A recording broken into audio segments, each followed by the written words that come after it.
And now to a fresh twist to the terror attack in France. A source close to the police investigation says that the knife-wielding man who killed at least 2 women at a train station in the city of Marseille had been arrested and then released by police, in fact, just 2 days before the attack, possibly because of a lack of evidence.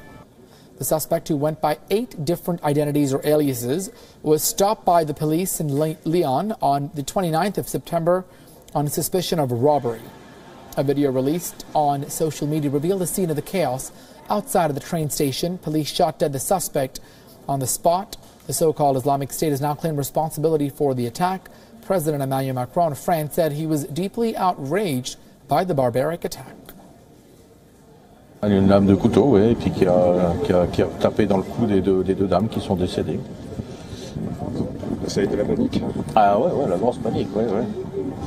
Et on nous a fait sortir, mais la police, j'étais étonné, sont intervenus très rapidement, quoi. Une première, et après les forces sont arrivées très régulièrement et en masse, quoi. De ce côté-là, on se sent en sécurité tout de même, quoi.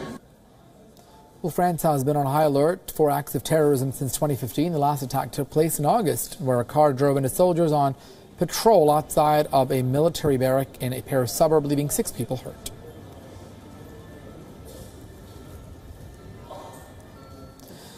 Well, the trial of 2 women accused of murdering North Korea's leader's half-brother Kim Jong-nam has now begun in Malaysia. 2 women accused of fatally poisoning the estranged half-brother of North Korea's ruler pleaded not guilty as their trial began on Malaysia's High Court after asking for the charges to be read in their native languages. The women shook their heads when asked if they were guilty.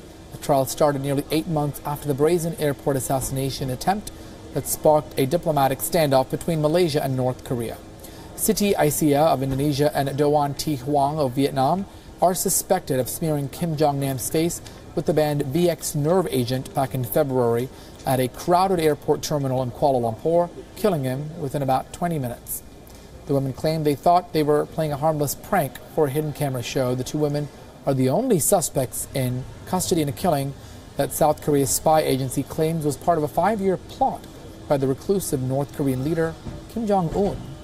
Lawyers for the women say they who do face the death penalty if convicted asked the court to compel prosecutors to identify some of the 4 people still at large mentioned in the charge sheet. Well, Britain's Monarch Airlines has now ceased operations with an immediate effect, leaving 110,000 customers stranded overseas and about 300,000 future bookings cancelled. The UK Civil Aviation Authority has now confirmed that Monarch Airlines won't operate anymore. The airlines made the announcement on Twitter saying that the airlines has suspended flights. The UK government has asked the Civil Aviation Authority to charter more than 30 aircrafts to bring back Monarch Airlines. The customers who are currently overseas, Monarch is the UK's largest ever airline to enter the administration. The government has begun the biggest ever peacetime repatriation effort to return the affected passengers. Monarch said it was talking to potential partners after a report that parts of its short-haul network would be sold. Tough competition in the airline sector has been putting pressure on weaker European carriers and driving consolidation. U.S. defense official has now called on the Donald Trump administration to designate Pakistan, Qatar and Turkey as state sponsors of terrorism. The former Pentagon official, Michael Rubin, made the remark in an opinion piece in a U.S. newspaper, The Washington Examiner. As of now, the U.S. designates Iran, Syria and Sudan as sponsors of terrorism. Rubin, though, argues the U.S. should bring back its original terror list, no matter if some countries are allies or not. He also said that these 3 countries should be in the United States terror list. He also wrote that Pakistan has long escaped the state sponsorship of terrorism. Rubin alleged that Turkey has supplied the Islamic State and al-Qaeda-linked groups inside Syria under President Recep Tayyip Erdogan. On Qatar, Rubin said, Qatar has also financed the most radical al-Qaeda-affiliated groups in Syria and Libya. He wrote, quote, "It is time to hold Pakistan to account. If Pakistan then wishes to escape sanctions, it must imprison terrorists on its soil and seize any funding and equipping of them." Afghanistan police have arrested at least 4 people, including 2 Pakistanis, for supplying weapons to insurgent groups in the country. The men have been arrested from Momand Dora district of Afghanistan. According to the media reports, the suspects were held while they were trying to transport 8 rounds of rocket launcher missiles in a vehicle. 2 of them have admitted that they belong to the Pakhtunkhwa of Pakistan area, while the 2 others are residents of the Momand Dara district. Though it remains unknown who the suspects were transporting the weapons to, it happens amid the Pakistan's army chief's Kabul visit. The army chief, in fact, spoke to Afghanistan President Ashraf Ghani and other military officials during his visit and discussed regional security and bilateral relations. Afghanistan and Pakistan have long accused each other of housing terrorist groups that launch attacks in neighboring countries. Earlier on Friday, at least 20 terrorists belonging to Pakistan and ISIS were killed in a joint military operation conducted in the eastern Nangarhar province of Afghanistan.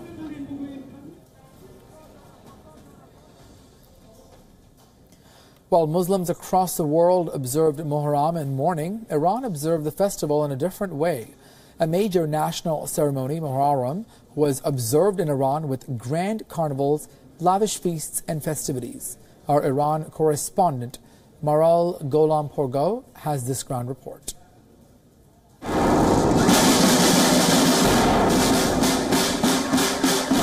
During Ashura, millions of Iranians from different walks of life take to the streets to join mourning ceremonies.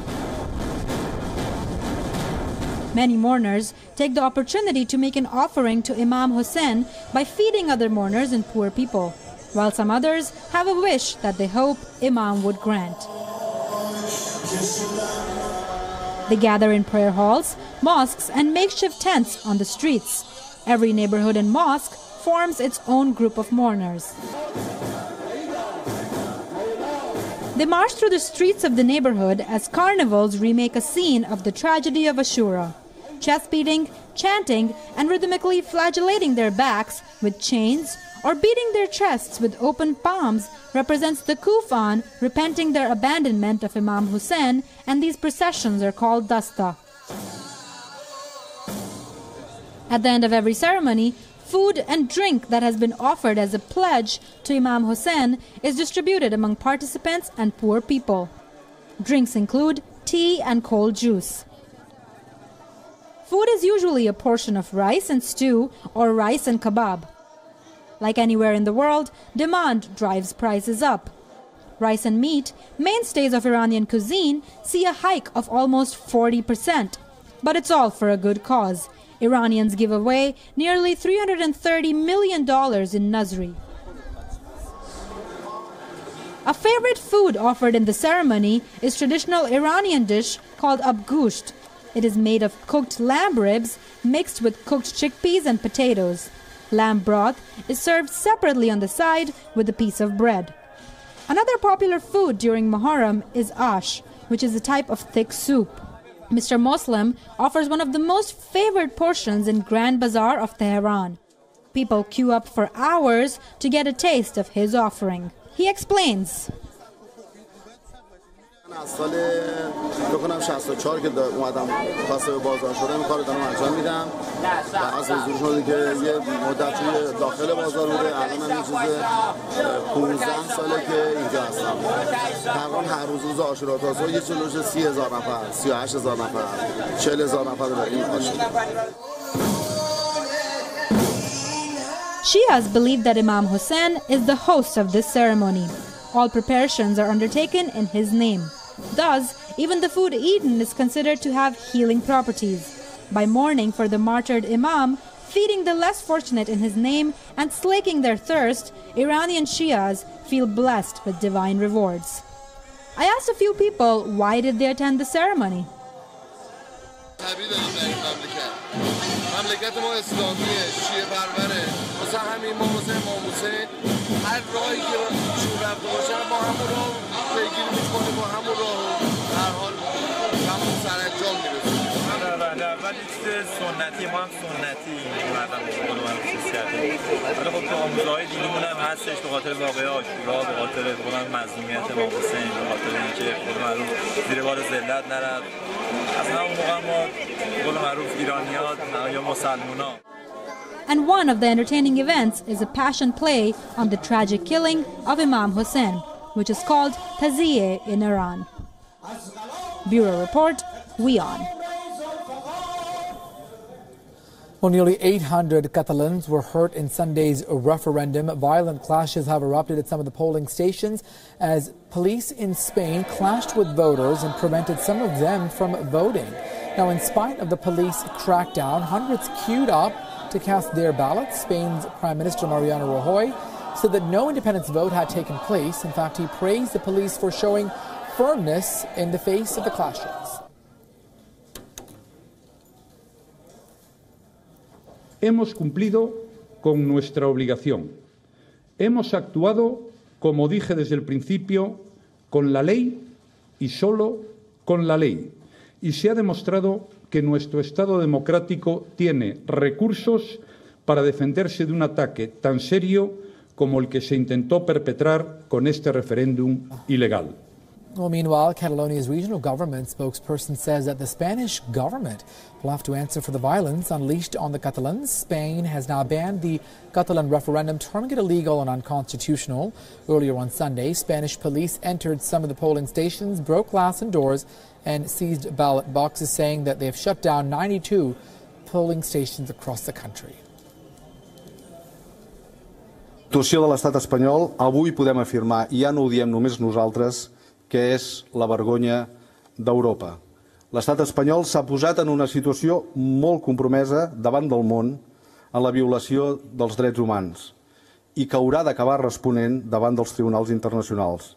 Authorities have evacuated thousands of people from the Ambae island of Vanuatu after a volcano erupted. People are now being moved to the nearby islands of Maibo, the Pentecost, and Santo from an erupting volcano. In fact, more than 6,000 people have already been moved to emergency shelters on the South Pacific island. The Vanuatu government says it wants all 11,000 islanders to evacuate by the 6th of October, that is this Friday. A sprawling cluster of more than 80 islands and 260,000 people. It is a geologically active Pacific Ring of Fire. Reports say the volcanic eruption has now polluted the island's water supply.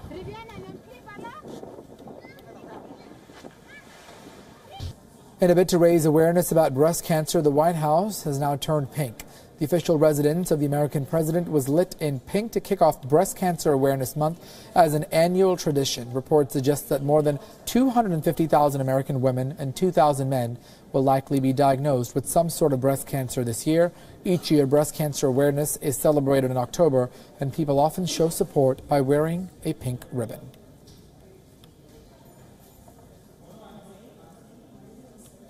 Well, those in New York bid a final farewell to the old Kosciuszko Bridge, which connected Brooklyn and Queens for nearly 80 years. The section of the old span of the bridge was destroyed by the controlled implosion, leaving the intact of blooms and dust clouds. The ceremony was officiated by the New York Governor Andrew Cuomo. Reports say the implosion will free up space for the construction of the second span of the new bridge. Yep, there it goes.